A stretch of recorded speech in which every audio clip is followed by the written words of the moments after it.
full-length episode, please check the description below.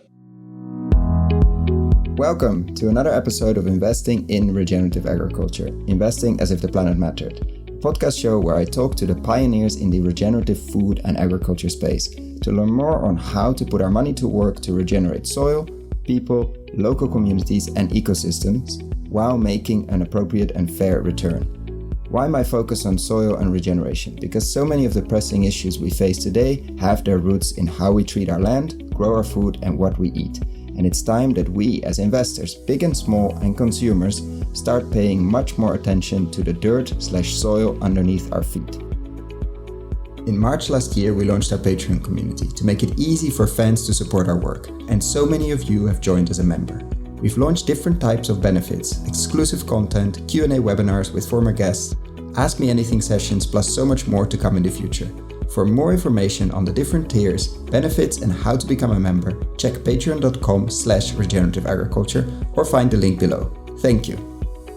Yeah, let's unpack. What have you been up to? Last time we talked was on blockchain technology, stable coins and big crowdfunding campaigns that you were, or actually campaign, singular, that you were doing for Farmland Stewardship Organisations. Where are you now as we're talking at the end of 2019 in December?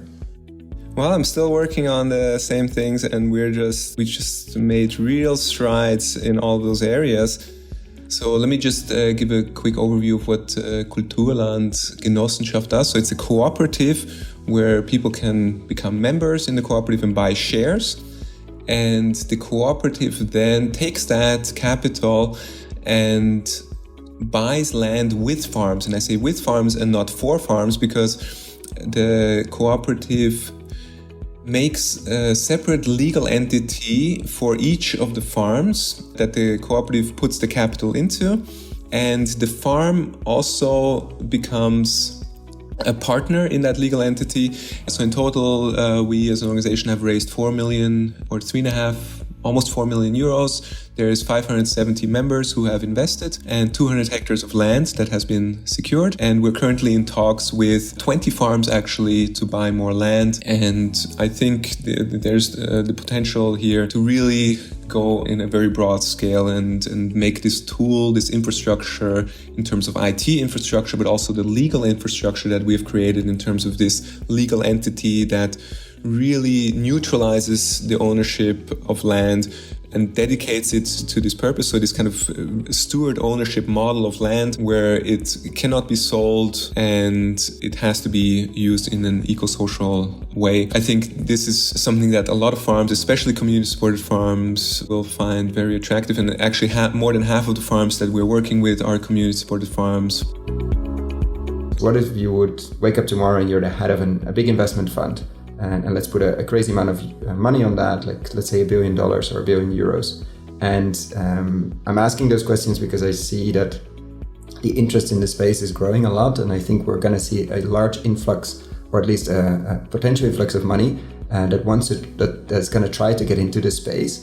And so I'm asking pioneers in the space like yourself, like what would you do if you were put in that position to build up let's say a diversified portfolio, an investment portfolio. Obviously you can do some grants out of it, but primarily an investment portfolio with a large amount of money, in this case a 1 with 9 zeros. What would your first days look like?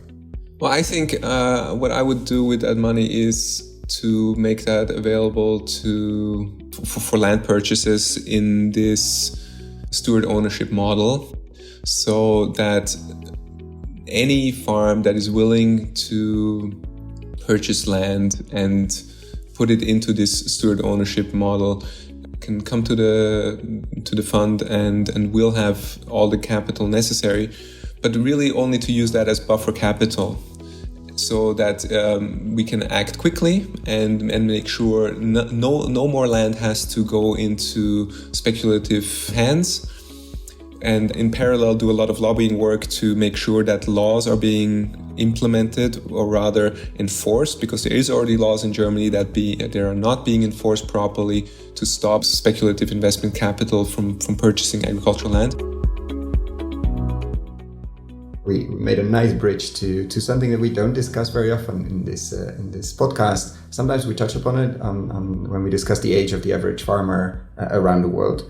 But that's pensions. Tell us a bit about what you're working on in terms of pensions, in this case specifically for farmers, and then we'll touch up on pensions for city folks.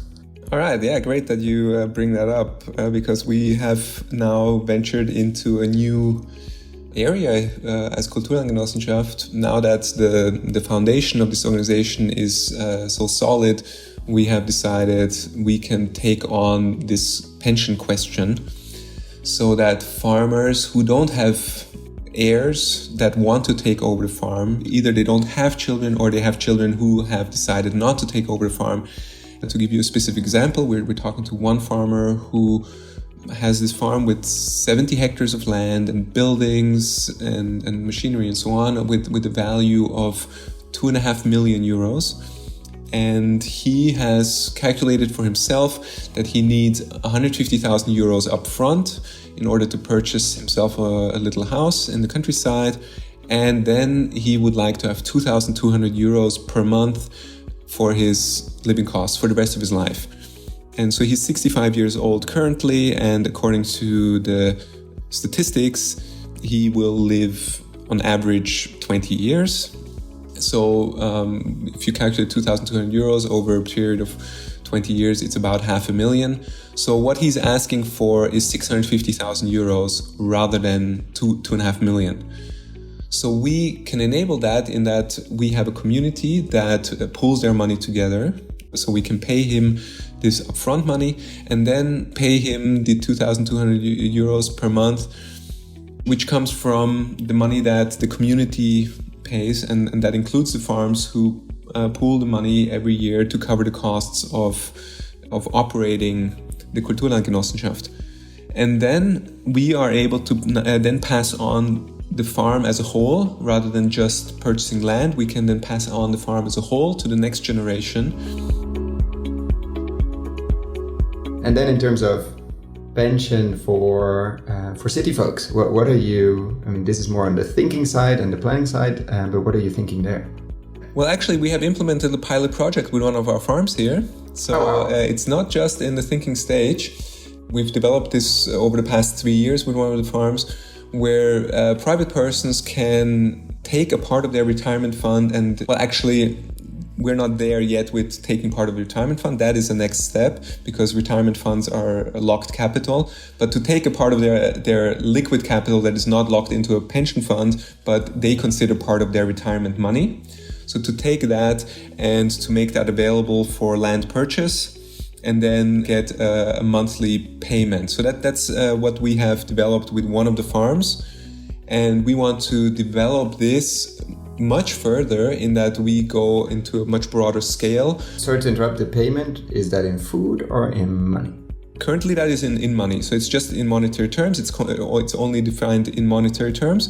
And the next step in this concept is to not define that in a fixed monetary sense with euros, but rather to define a food basket, a basket of goods, and then to guarantee the person who makes that capital available that they will receive that basket of goods for the rest of their life. You just listened to the summary of the interview. For the full-length interview, please find the link in the description below. If you found the Investing in Regenerative Agriculture and Food podcast valuable, there are a few simple ways you can use to support it. Number 1, rate and review the podcast on your podcast app. That's the best way for other listeners to find the podcast, and it only takes a few seconds. Number 2, share this podcast on social media or email it to your friends and colleagues.